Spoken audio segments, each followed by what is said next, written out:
मित्रों नमस्कार। मैं संजीव एक बार फिर से हाजिर हूँ आपके अपने शो में जिसका नाम है दास्तान क्रिकेट। और इस पूरी सीरीज़ में हम बात करेंगे गाज़ीपुर की क्रिकेट को लेकर, जिसका अतीत क्या रहा है, वर्तमान में क्या चल रहा है और भविष्य क्या हो सकता है। और इसी कड़ी में हम आज आए हुए हैं शाहिद भाई के घर। शाहिद भाई, जिन्हें शाहिद खान के नाम से जाना जाता है, और शाहिद भाई गाज़ीपुर की एक ऐसी टीम के संस्थापक कप्तान रहे हैं जिसने वर्षों बरस तक इस पूरे ज़िले में क्रिकेट पर कब्जा जमा के रखा। विनर क्लब के संस्थापक कप्तान रहे शाहिद भाई, हार्दिक स्वागत है आपका। धन्यवाद। शाहिद भाई, सवाल मेरा आपसे यही होगा कि आपके समय की क्रिकेट कैसी थी गाज़ीपुर में? बहुत अच्छे, हाई क्वालिटी की क्रिकेट थी हमारे उस वक्त जी। और बहुत अच्छे, मतलब इतने बच्चे होते थे खेलने के लिए। आज की तरह कोचिंग तो था नहीं, लेकिन फिर भी 20 टीमें एक सिटी स्कूल के ग्राउंड में हुआ करती थी और इतनी ज़्यादा भीड़ होती थी कि मतलब खेलने की जगह नहीं होती थी। लेकिन आज वो बातें हैं नहीं। तो आप लोगों ने तो बड़े लंबे समय तक क्रिकेट खेली शाहिद भाई, और जैसा आप बता रहे हैं कि सिटी स्कूल के मैदान में प्रैक्टिस हुआ करती थी, तो प्रैक्टिस कैसे आप लोगों ने शुरुआत की वहाँ पर? प्रैक्टिस बस पिच वगैरह बना के खुद से ही अपने ही और उसी पे होती थी।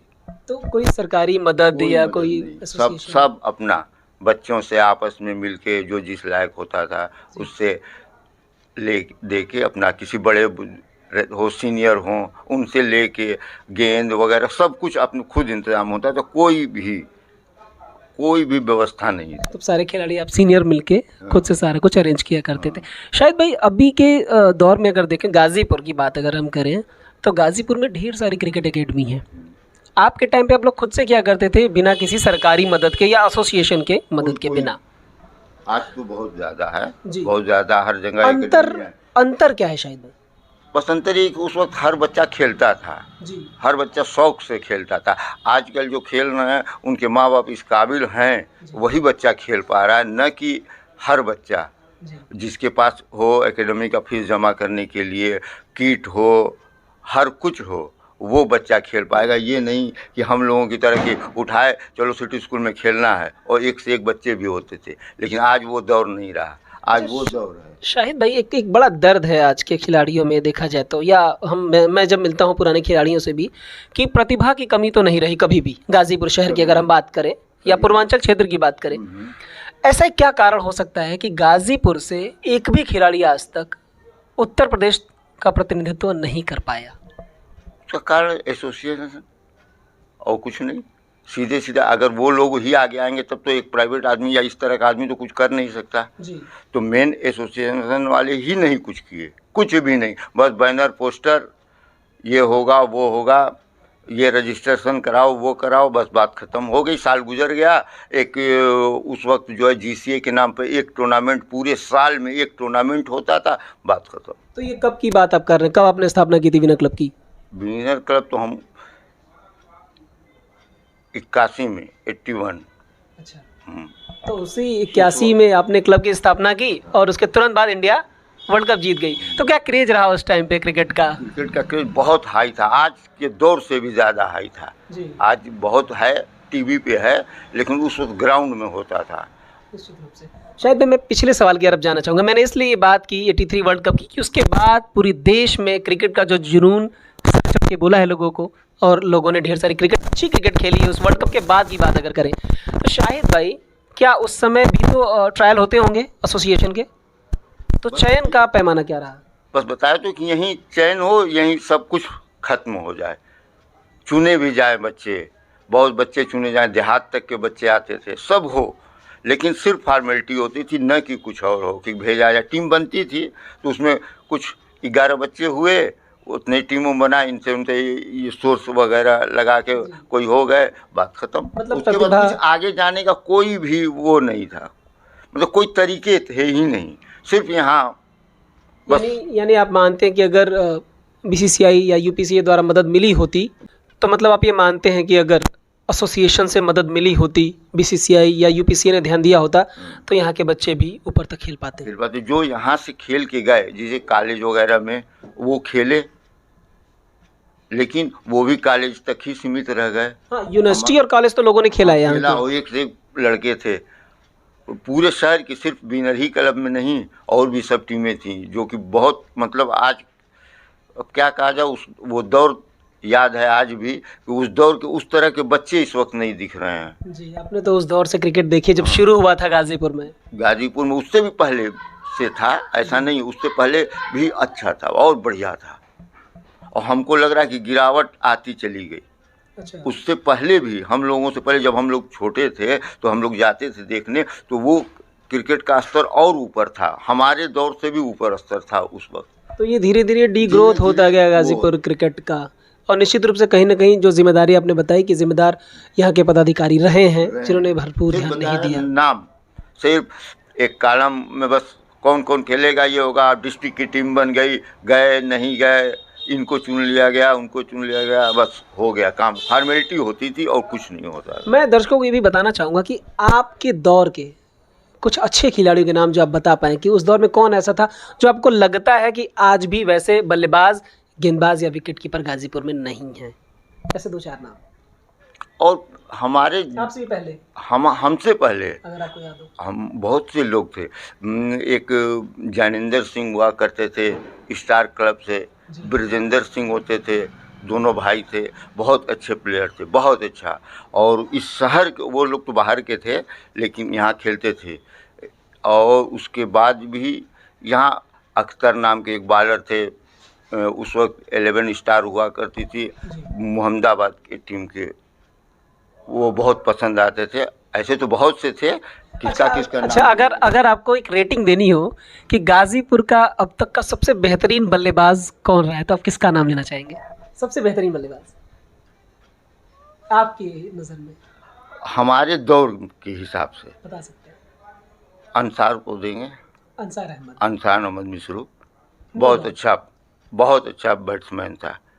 बहुत सारे सीनियरों के मुंह से हमने सुना है कि एक काबिल बल्लेबाज जो शायद इंडिया खेल सकते थे, सही प्लेटफॉर्म मिला उनको।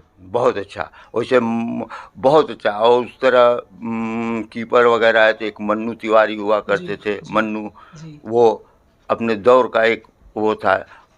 हम लोगों के सीनियर में एक बुलेट उस्ताद हुआ करते थे, अरविंद श्रीवास्तव। ये इन लोगों का कोई मतलब वो नहीं। अच्छा शाहिद भाई, अगर हम किसी खतरनाक गेंदबाज की बात करें तो कौन रहा है ऐसा गेंदबाज जिसे लगभग पूर्वांचल के सारे बल्लेबाज डरा करते हो?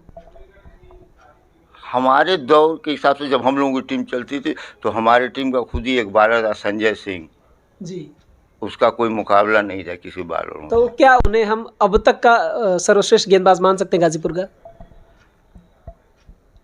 उससे पहले तो नहीं, उस दौर में तो थे ऐसे गौतम जी वगैरह, हम लोग बहुत पहले जो है गौतम वगैरह थे जी। हाँ, लेकिन जो हम लोगों का दौर है उसमें संजय सिंह, एक धीरेन्द्र सिंह, ये सब बहुत अच्छे बॉलर थे। चलिए शाहिद भाई, हमने काफ़ी बातें की, और एक और बात है कि अभी भी आप कभी कभार ग्राउंड जाते हैं जैसा मैंने सुना, क्या दिखता है आपको अभी के बच्चों को देख कर कि क्या लगता है वो उस लेवल को टच कर पाएंगे जिसकी वो कल्पना करते हैं? हो सकता है, मेहनत सब कुछ है, मेहनत किया जाए तो सब हो सकता है। फिर प्लेटफॉर्म कैसा है इनका इस वक्त? तो है तो ठीक, बस बताया नहीं कि वही बच्चे खेल सकते हैं जिनके माँ बाप इंटरेस्टेड हो, न कि वो बच्चा कि जो खुद पे हो और जाके खेल ले, ऐसा हो नहीं सकता। फैमिली सपोर्ट तो चाहिए, फैमिली सपोर्ट चाहिए, पैसे चाहिए, किट चाहिए, हर कुछ चाहिए। और उस वक्त ऐसा कुछ था नहीं, प्लेयर होता था। बच्चों, आज के बच्चों के लिए आप क्या सलाह देना चाहेंगे, खिलाड़ियों के लिए? आज खेले तो आज तो और पहले से बहुत बेहतर हो गया है। आप थोड़ा सा मेहनत करें तो कुछ पा सकते हैं, उस वक्त मेहनत करते रहिए, पाना कुछ नहीं था। और आज के दौर में अगर आपने मेहनत कर लिया और सचमुच इस काबिल हो तो आप बहुत आगे जाओगे। अच्छा शाहिद भाई, सवालों का सिलसिला चलता रहेगा, मुझे एक चीज़ ये बताएं कि क्या आपके दौर में भी ये होता था कि आप गाज़ीपुर से जाते हो बाहर ट्रायल देने तो लोग नहीं जानते थे कि गाज़ीपुर कहाँ है? ऐसा होता था क्या? ऐसा कुछ तो है ही है, लेकिन अब ऐसा भी नहीं कि गाज़ीपुर नहीं जानते थे लोग, लेकिन कमी तो थी, बहुत कमी थी। गाज़ीपुर मतलब एक पिछड़ा, वो समझो गाज़ीपुर बनारस वगैरह के आगे जो है, बनारस इलाहाबाद के आगे गाज़ीपुर का कोई वो नहीं होता था। गाज़ीपुर से टीम चुन के भी जाती थी तो पता चले बनारस जाते जाते सब खत्म, एक दो प्लेयर ही बचे रहते थे गाज़ीपुर के, ऐसा होता था। अच्छा, यहाँ पे कुछ अंतर्राष्ट्रीय या रणजी ट्रॉफी खिलाड़ी भी आ चुके हैं क्या गाज़ीपुर में खेलने के लिए आपके दौर में? हम लोग उस वक्त मतलब बहुत वो टीम नहीं थी, फिर भी मतलब अभी टीम तो थी, लेकिन उस वक्त बहुत से आए, राहुल सप्रू वगैरह, ये खांडेकर वगैरह, जिसका मैच शशिकांत खांडेकर, या हम लोग जाते थे खुद मैच देखने। हम लोग जूनियर थे, लेकिन वो दौर याद है। बहुत से लोग आए, बताए ना, राहुल सप्रू वगैरह, और वो कुछ नाम है याद नहीं है, जो अरे मैच जिताया था, क्या नाम है याद नहीं आ रहा, वो भी आए। बहुत काफ़ी अच्छे अच्छे प्लेयर आते थे, लेकिन उसके बाद फिर कभी नहीं दिखे। उसके बाद ये दौर नहीं आया कि यहाँ गाजीपुर में बहुत बड़े प्लेयर आए, ऐसा नहीं, उसी दौर में आते थे। शाहिद भाई, ढेर सारी जानकारी आपसे मिली। एक और मैं आपसे सवाल करूंगा, या मैं एक सलाह मांगूंगा कि अगर गाजीपुर की क्रिकेट को अच्छा करना है तो आप कौन सी एक ऐसी सलाह दे सकते हैं बीसीसीआई को, यूपीसीए को, या यहाँ के एसोसिएशन को, कि वो क्या करे कि यहाँ के बच्चे भी विश्व पटल पर अपना नाम रोशन कर पाए? यहाँ कोई ना कोई कंपटीशन वगैरह कराना होगा, कोई टूर्नामेंट दें, साल में कम से कम 2 टूर्नामेंट दे दें जी, और उसमें से लड़कों को। तो ये यूपीसीए और बीसीसीआई की जिम्मेदारी बनती है कि वो यहाँ कराएं। यहाँ के जो भी यहाँ के लोग हैं उनको वो करें कि आप कराएं, और उसमें से फिर जो है बच्चों का एक टीम बनाएं जी, ये डिस्ट्रिक्ट टीम, और फिर खिलाएं उसको। जी, तो निश्चित रूप से कुछ भला हो सकता है। होना ही होना है। तो आज हम मिले शाहिद खान साहब से, जो कि पूर्व खिलाड़ी, कप्तान रहे हैं, बेहतरीन खिलाड़ी हैं अपने समय के। आप संभवतः मध्यम गति के गेंदबाज थे, तो शाहिद भाई गेंदबाज भी थे, ढेर सारे बल्लेबाजों के छक्के छुड़ाए हैं आपने। बहुत ढेर सारी जानकारी मिली। दर्शकों, आप बने रहिए हमारे साथ, हम अगले एपिसोड में फिर किसी अन्य खिलाड़ी के साथ मुलाकात करेंगे। बहुत बहुत धन्यवाद शाहिद भाई आपका। धन्यवाद।